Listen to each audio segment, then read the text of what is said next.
Students, पिछले class में हम लोगों ने प्रिंसिपल ऑफ रिवर्सिबिलिटी के बारे में पढ़ा था।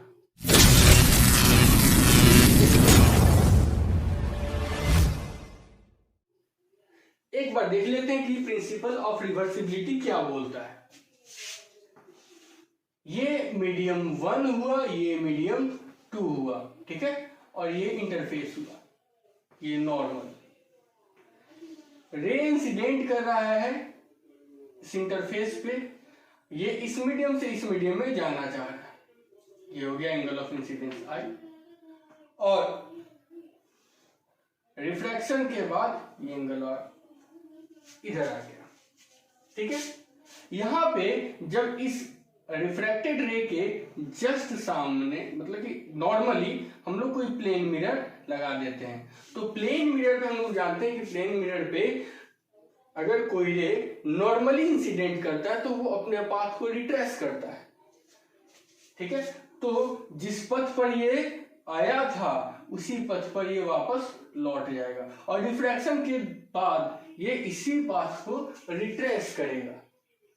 तो यहां पर पहले जो था, पहले इसके ये इंसिडेंट मीडियम था और ये रिफ्रैक्टेड मीडियम था, और यहां पर μ21 इक्वल टू μ2 बाई μ1 प्राप्त हुआ था। लेकिन जब ये लौट के जाता है, जब ये इस मीडियम में लौट के जाता है, तब ये इंसिडेंट मीडियम और ये रिफ्रैक्टेड मीडियम हो जाता है, और उस केस में μ12 इक्वल टू μ1 बाई μ2 हो जाता है। अब दोनों मीडियम को, अगर दोनों रिफ्रैक्टिव इंडेक्स को, इसका रिफ्रैक्टिव इंडेक्स, दोनों रिलेटिव रिफ्रैक्टिव इंडेक्स, इसका रिलेटिव रिफ्रैक्टिव इंडेक्स और इसके रिलेटिव रिफ्रैक्टिव इंडेक्स को हम लोग मल्टीप्लाई करते हैं, मतलब μ21 इंटू μ12, तो हम लोगों को 1 प्राप्त होता है। क्यों? तो μ2 बाई μ1 इंटू μ1 बाई μ2 कटा देंगे तो 1 ही मिलेगा, ठीक है। तो ये हम लोगों को प्रिंसिपल ऑफ रिवर्सिबिलिटी हुआ, हम लोगों ने देखा था, जिसमें हम लोगों को ये मिला था μ21 बराबर 1 बाई μ12 और μ12 बराबर 1 बाई μ21, है ना। ये प्रिंसिपल ऑफ रिवर्सिबिलिटी हमने देखा था जब लाइट एक मीडियम से दूसरे मीडियम में जाता है तब। अब जो है हम लोग देखेंगे कि सेवरल मीडिया से अगर कोई बॉडी जो है रिफ्रैक्ट होता है, सॉरी कोई लाइट जो है रिफ्रैक्ट होता है, तब क्या होता है ना। तो देखते हैं इसको।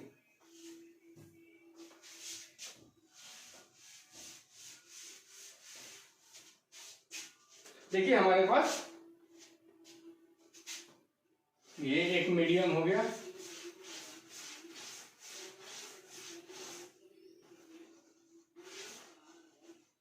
ठीक है, और ये एक दूसरा मीडियम हो गया।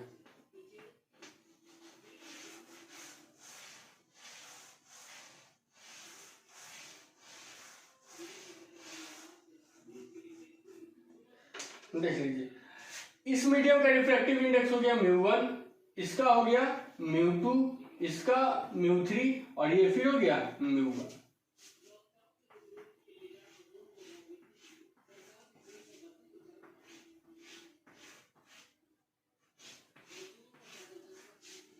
ठीक है।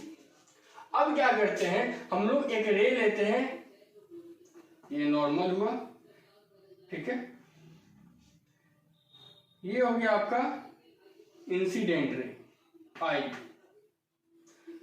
ये हो जाएगा आर।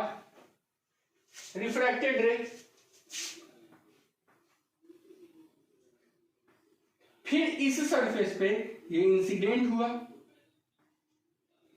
तो इंसिडेंट रे जब हुआ, अब यहां पे देखिए, फिर यहां पे रिफ्रैक्ट होगा, और रिफ्रैक्ट होके ये यहां पे जाएगा, फिर यहां पर ये इंसिडेंट हो जाएगा, और अब क्या होगा, ये डेंसर से रेयरर की तरफ जाएगा, तो फिर ये नॉर्मल से अवे मूव करेगा ऐसे।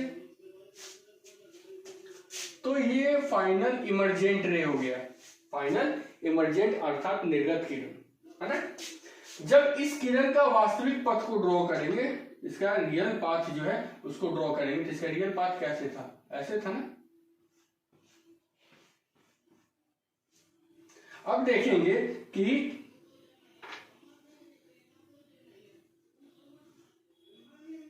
गैप, ये गैप चेंज नहीं हो रहा है। मतलब क्या हुआ कि एक्चुअल जो पाथ है और फाइनल इमर्जेंट रे जो है, इंसिडेंट रे और इमर्जेंट रे का पाथ जो है एक दूसरे के पैरेलल जाता है, एक दूसरे के पैरेलल ही जाता है। अर्थात ये एंगल और ये एंगल दोनों क्या हो जाएगा, बराबर हो जाएगा, है ना, क्योंकि दोनों क्या है, पैरेलल है। मतलब कि I बराबर E, वो उस मीडियम में हर एक, अब मान लीजिए 2-4 और मीडियम भी जोड़ देंगे तब भी यही केस होगा, है ना, इंसिडेंट रे इमर्जेंट रे के पैरेलल हो जाता है। अब यहां पर देखिए कि अगर इसका रिफ्रैक्टिव इंडेक्स इसके रेस्पेक्ट में करते हैं तो क्या हो जाएगा, μ2 1, तो μ2 1 इसका क्या हो जाएगा, μ2 बाई μ1। फिर सेकेंड के लिए ये रिफ्रैक्टेड मीडियम, ये इंसिडेंट मीडियम, तो μ2 3, तो μ2 3 इसका क्या हो जाएगा, μ3 बाई,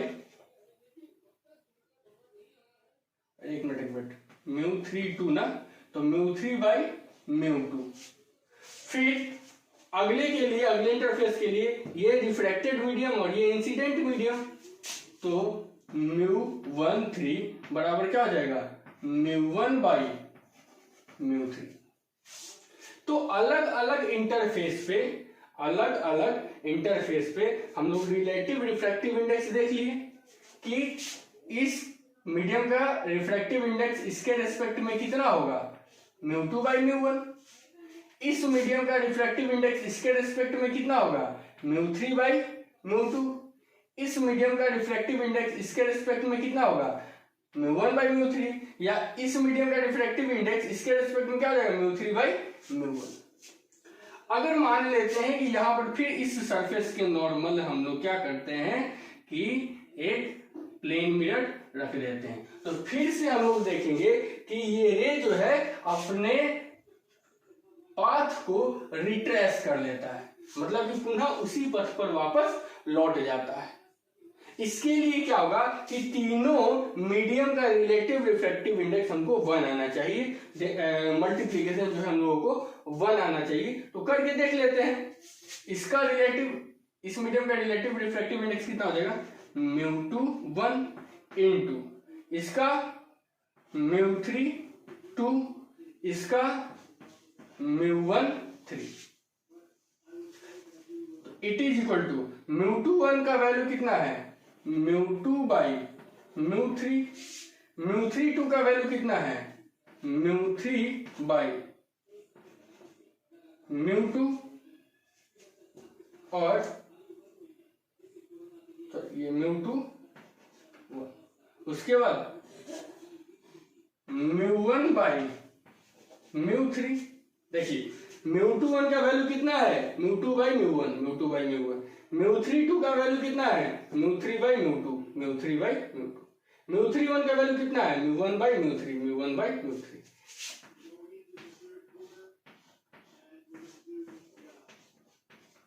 फिर ये भी रिवर्सिबिलिटी को फॉलो कर रहा है कि नहीं।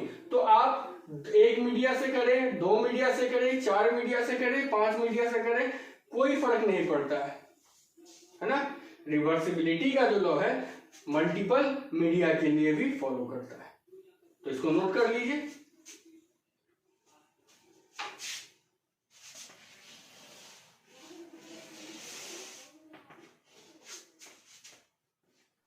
अब हम लोग ऑप्टिकल पाथ के बारे में समझेंगे कि ऑप्टिकल पाथ होता क्या है और ज्योमेट्रिकल पाथ होता क्या है।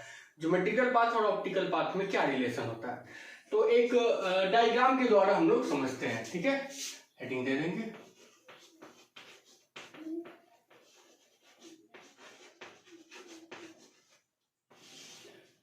Optical path. ऐसा देख लीजिए कि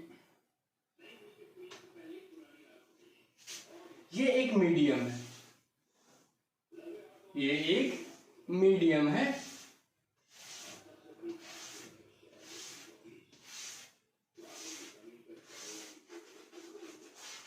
ये एक मीडियम है जिसका रिफ्रैक्टिव इंडेक्स म्यू है, इसका रिफ्रैक्टिव इंडेक्स म्यू है।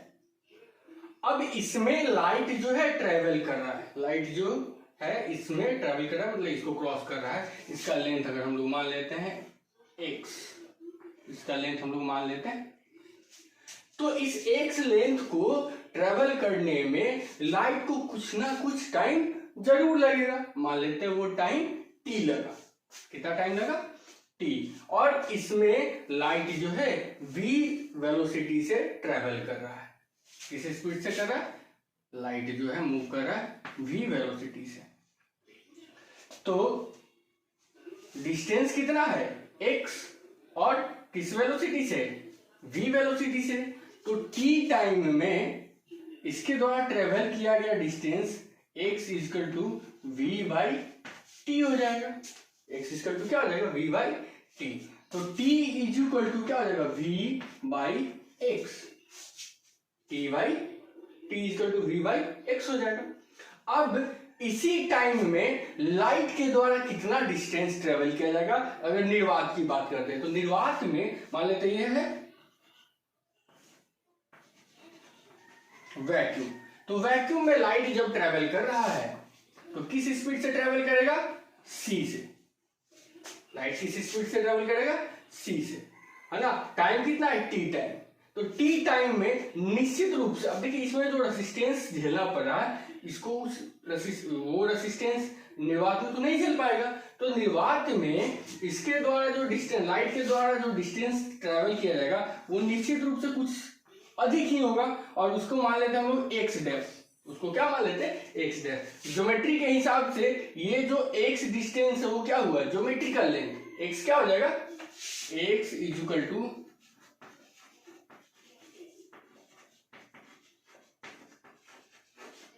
ज्योमेट्रिकल लेंथ या ज्योमेट्रिकल डिस्टेंस। और वैक्यूम में उसी टाइम में लाइट के द्वारा जो डिस्टेंस ट्रेवल किया जाएगा वो होगा एक्स डैश। वो क्या हो जाएगा? X dash. और इसको हम लोग बोलेंगे ऑप्टिकल लेंथ या ऑप्टिकल पाथ। ज्योमेट्रिकल पाथ या geometrical length, x dash optical length या ऑप्टिकल पाथ हो जाएगा। तो ये इसका वैल्यू कितना होगा? तो अभी हम बात करते हैं एक्स डैश इक्वल टू क्या हो जाएगा? X dash equal to C by T. X dash equal to C by T हो जाएगा। अगर टी की बात करते हैं हम लोग, टी की बात करते हैं तो टी इक्वल टू क्या हो जाएगा? सी बाई एक्स डैश। इसको इक्वेशन 1 मान लेंगे और इसको इक्वेशन 2 मान लेंगे। तो दोनों इक्वेशन का एलएचएस क्या है? बराबर है। तो आरएचएस को क्या कर देंगे? बराबर कर देंगे। फ्रॉम, ये मीडियम में है और ये वैक्यूम में है, तो फ्रॉम इक्वेशन 1 एंड 2, इक्वेशन 1 और 2 से देखेंगे तो v by X is equal to C by X dash. हमको एक्स डैश निकालना, ऑप्टिकल पाथ, तो एक्स डैश को इधर ले जाते हैं और इसको इधर लेके आ जाते हैं, और X dash is equal to C into X by V. और c बाई वी बराबर क्या हम लोग जानते हैं? we know that c by v is equal to mu। c by v is equal to क्या जाता है? म्यू। वो इस मीडियम का रिफ्रैक्टिव इंडेक्स। तो यहां पे हम लोग वैल्यू पुट करेंगे। देखिए, तो इसको अगर वैल्यू पुट करते हैं और क्या है? X dash is equal to C by V into X. X dash क्या है आपका? ऑप्टिकल पाथ है, तो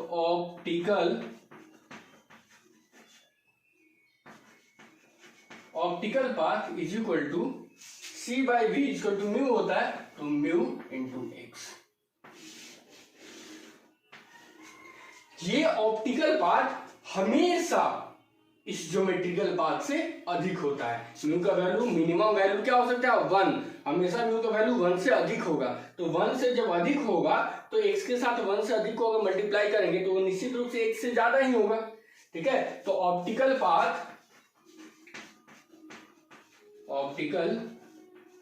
पाथ हमेशा ग्रेटर देन, हमेशा क्या होगा, बड़ा होगा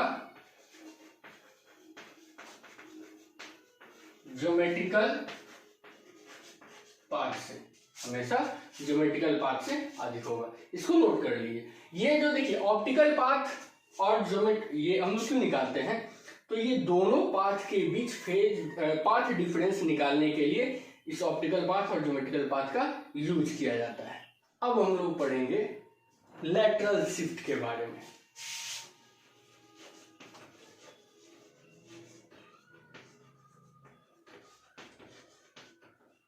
लैटरल शिफ्ट क्या होता है? लैटरल शिफ्ट देखिए, हम लोग अभी देखे हुए थे प्रिंसिपल ऑफ रिवर्सिबिलिटी में कि इस मीडियम में अगर लाइट ऐसे इंसिडेंट की है ऐसे, ठीक है, और फिर इस मीडियम से जा रहा है तो ऐसे निकल गया, लेकिन इसके एक्चुअल पाथ तो यहाँ पे था, इसके एक्चुअल पाथ कहाँ पे था, यहाँ पे था, लेकिन फाइनली इमर्ज कर रहा है कहाँ से, यहाँ से। तो ये अपने एक्चुअल पोजीशन से कुछ विस्थापित हो जा रहा है कि नहीं हो जा रहा है? देखिए, तो इस पाथ से ये कुछ चेंज कर जा रहा है, इधर आ जा रहा है, मतलब शिफ्ट कर जा रहा है ना। और ये जो शिफ्ट है, ये जो विस्थापन है, इसी को हम लोग बोलते हैं लैटरल शिफ्ट। इसी को हम लोग क्या बोलते हैं? लैटरल शिफ्ट करते हैं। मतलब जब प्रकाश एक सतह, मतलब कि एक माध्यम से दूसरे माध्यम में जाता है तो अपने एक्चुअल पाथ से कुछ शिफ्ट कर जाता है, और उसी को हम लोग क्या बोलते हैं? Lateral shift. उसी को हम लोग क्या बोलते हैं? लैटरल शिफ्ट बोलते हैं। तो सॉरी, हाँ, लैटरल शिफ्ट बोलते हैं। अब इस चीज को हम लोग देखते हैं मैथमेटिकली।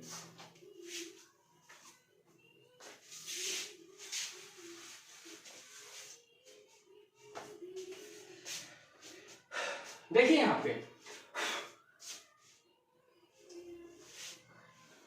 हम एक ग्लास का स्लैब लेते हैं, एक ग्लास का स्लैब लेते हैं जिसका थिकनेस कितना है? T है। इसका थिकनेस कितना है? T है। अब यहां पे एक जो रे है,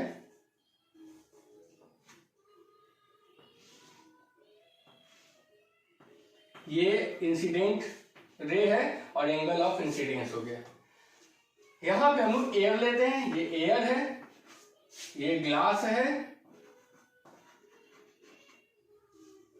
इसका रिफ्रैक्टिव इंडेक्स जो है 1 और इसका रिफ्रैक्टिव इंडेक्स क्या हो जाएगा? म्यू हो जाएगा। इसका रिफ्रैक्टिव इंडेक्स म्यू मान लेते हैं, ठीक है। अब एक चीज देख लीजिए, या फिर हम लोग यहाँ पे कोई दूसरा माध्यम भी ले सकते हैं, यहाँ पे हम लोग कोई दूसरा मीडियम भी ले सकते हैं, तभी इसको म्यू 1 और इसको म्यू 2 लेंगे। जब एयर से लाइट ग्लास में जाएगा तो निश्चित रूप से ये नॉर्मल की तरफ मूव करेगा, नॉर्मल की तरफ मूव करेगा। ये हो जाएगा आपका R, ये क्या हो जाएगा? R। ये इसका एक्चुअल पाथ था, ये देखिए, तो ये जो है रे का एक्चुअल पाथ था। तो जब ये R है और ये टोटल क्या है? I है, तो ये पूरा का पूरा क्या हो जाएगा? I में से R हो जाएगा, निकल जाएगा, तो यहां पे क्या बचेगा? यहां पे बचेगा I minus R, I minus R हो जाएगा, ठीक है। ये I है, ये R है, ये वाला एंगल I माइनस R है, ठीक है।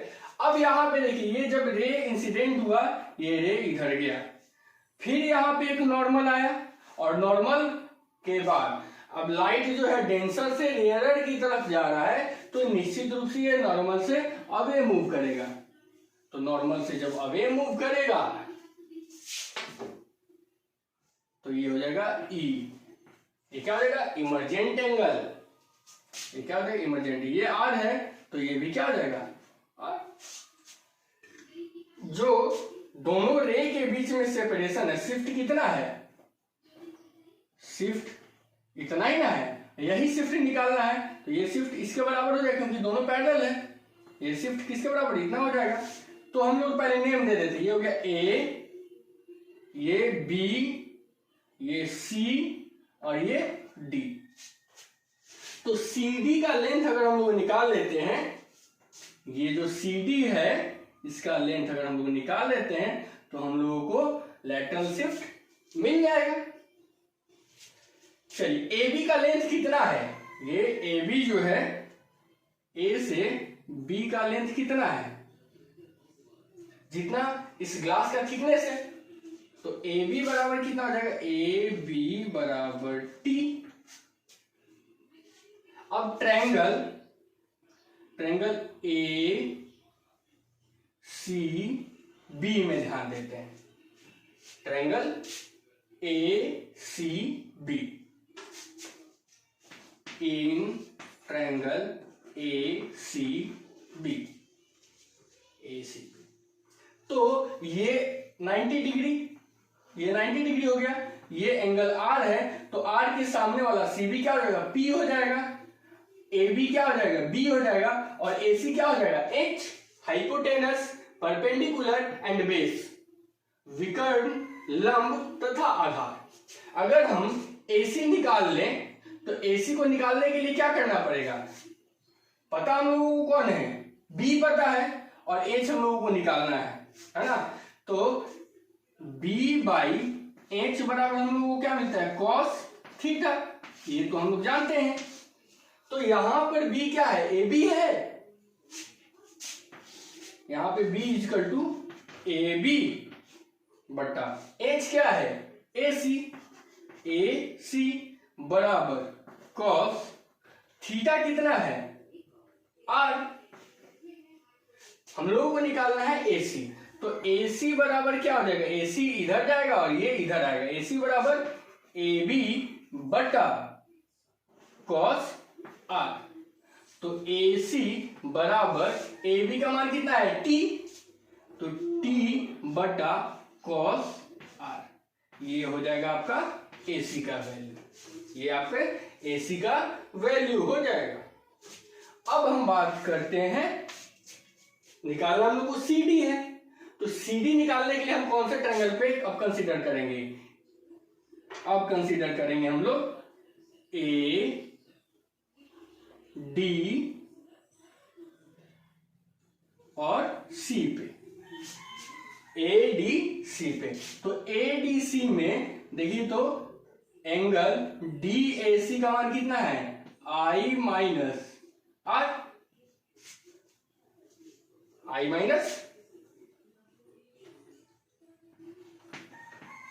Minus R। तो अब देखते हैं हम लोग,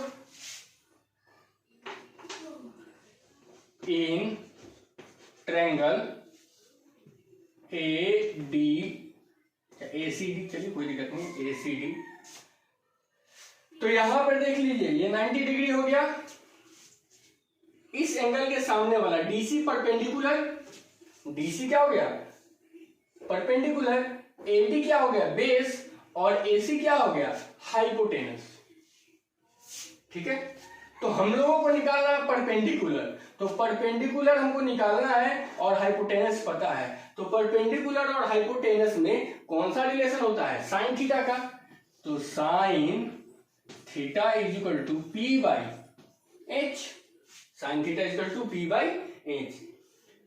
साइन थीटा की जगह पे क्या डालेंगे हम लोग, I minus R, sine I minus R बराबर P कितना है, DC या CD बटा H कितना है, AC। तो CD निकालना है हम लोगों को, तो CD इज इक्वल टू क्या हो जाएगा, AC को इधर मल्टीप्लाई कर देते हैं, तो AC into sine I minus R। AC का वैल्यू देखिए तो क्या है, T बाई कॉस R है, सी डी बराबर T by cos R into sine I minus are.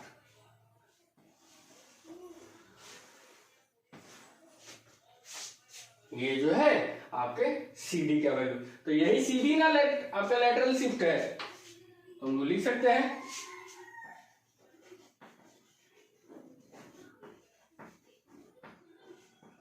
lateral shift is equal to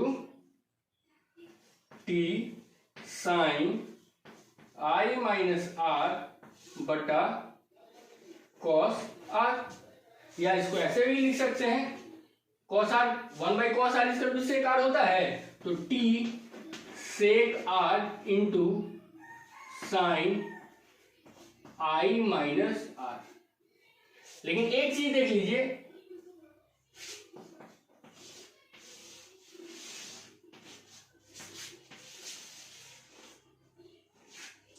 ये फॉर्मूला हम लोग तभी यूज करेंगे जब I या R का वैल्यू बहुत बड़ा बहुत छोटा नहीं हो। अगर I और R का वैल्यू बहुत छोटा होगा तब ये वैल्यू क्या हो जाता है, ये फॉर्मूला चेंज हो जाता है ना। तो हम लोग देखते हैं, पहले इसको नोट कर लीजिए। डिफिनीशन पहले इसका लिख लेंगे हम लोग, लैटरल शिफ्ट का एक डिफिनीशन लिख लेते हैं।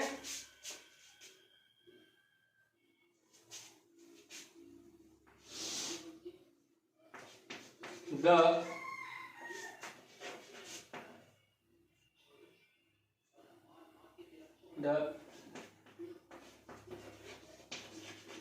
difference between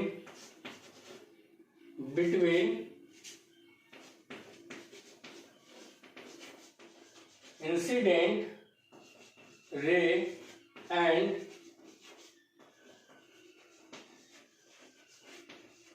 emergent ray is called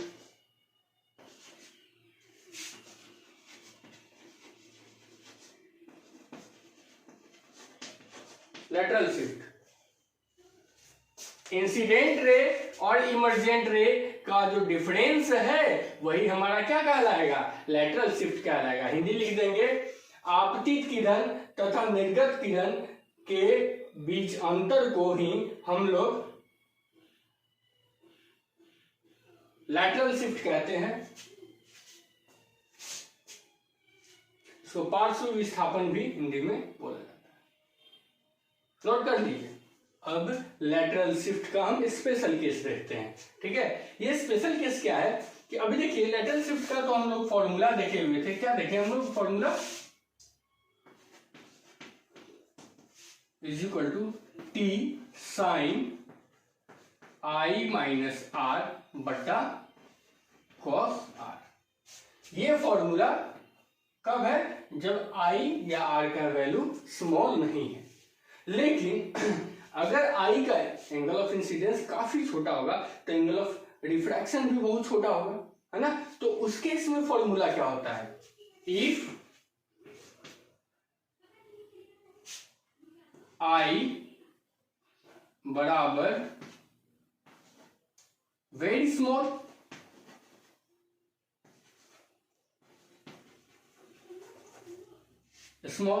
तो आर भी क्या हो जाएगा, देन आर भी बहुत छोटा हो जाएगा। आई जब स्मॉल होगा तो आर भी क्या हो जाएगा, छोटा हो जाएगा। तो इस केस में साइन आई बराबर क्या हो जाता है, आई हो जाता है, और कॉस आई या आर बराबर क्या हो जाता है, 1 हो जाता है ना।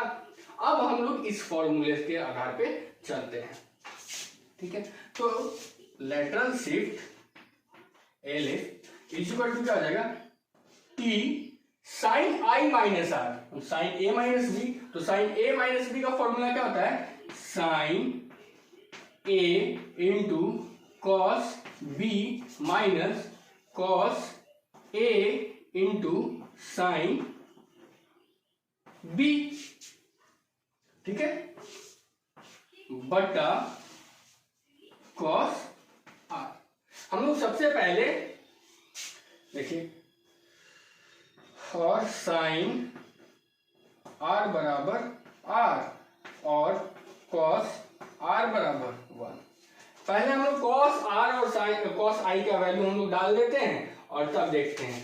तो L S lateral shift is equal to क्या हो जाएगा, टी यहाँ पे साइन आई कॉस आर का वैल्यू 1, तो 1 से मल्टीप्लाई होगा साइन आई में, तो साइन आई ही रह जाएगा, माइनस कॉस आई का वैल्यू कितना है जी, कॉस आई का वैल्यू 1, तो साइन आर की जगह पे साइन आर। ठीक है, कॉस आर की जगह पे 1 डालेंगे तो 1 ही हो जाएगा। अब यहां पे देखिए आपके पास ये आया फॉर्मूला, इसको आगे सॉल्व करते हैं। तो lateral shift is equal to T sine I दोनों में से कॉमन ले लेते हैं, साइन आई दोनों में से कॉमन ले लेते हैं, तो यहां पे क्या बचेगा, यहां से साइन आई निकल गया तो बच गया क्या 1 माइनस, यहां पे तो साइन आई नहीं है तो क्या करेंगे, ऊपर नीचे साइन आई से गुना करके ऊपर वाला साइन आई को कॉमन कर लेंगे और नीचे वाला साइन आई को रहने देंगे, तो बच क्या जाएगा साइन आर बटा साइन आई। अब एक चीज देखिए यहाँ पे हम लोग जानते हैं sine I by sine R बराबर mu two by mu one. तो सेकेंड मीडियम ग्लास था, तो ग्लास का रिफ्रैक्टिव इंडेक्स म्यू था और पहला वाला जो मीडियम था वो एयर था, तो उसका रिफ्रैक्टिव इंडेक्स 1, तो sine I by sine R equal to mu, then sine R by sine I equal to क्या हो जाएगा 1 बाई म्यू, है ना। तो इसको नोट कर लेते हैं हम लोग। तो lateral shift is equal to T sine I is equal into 1 minus ये 1 बाई म्यू हो जाएगा। साइन आई बराबर क्या है, आई है, तो lateral shift is equal to I into T 1 minus 1 by mu.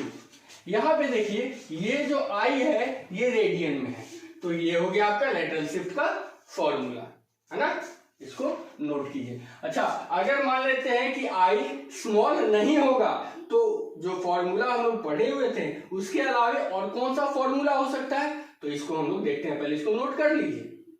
अब हम लोग ये कंडीशन देखते हैं कि आई का वैल्यू अगर स्मॉल नहीं है तब हमारे सामने लेटरल शिफ्ट का कौन सा फॉर्मूला आ सकता है। ठीक है, तो इसको सॉल्व करते हैं। टी इसको लिख सकते हैं हम लोग sine I into cos R minus cos I into sine R बटा कॉस आर।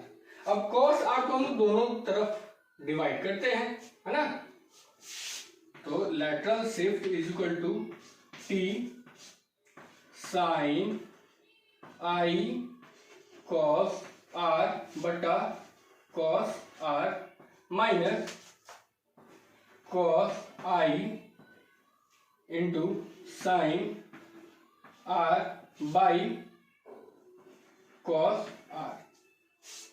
ठीक है, कॉस आर से कॉस आर निकल गया, कॉस आर से कॉस आर निकल गया।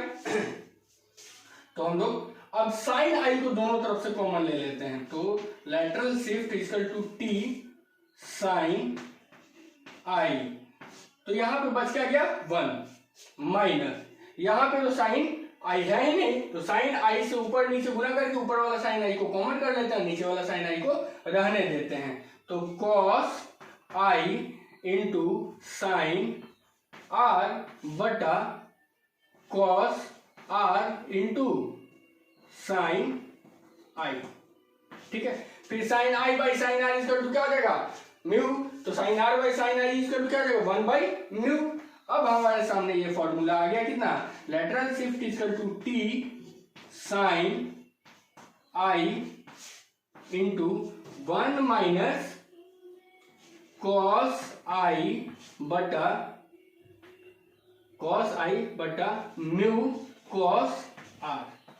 ठीक है, अब एक चीज थोड़ा समझिए, ऐसे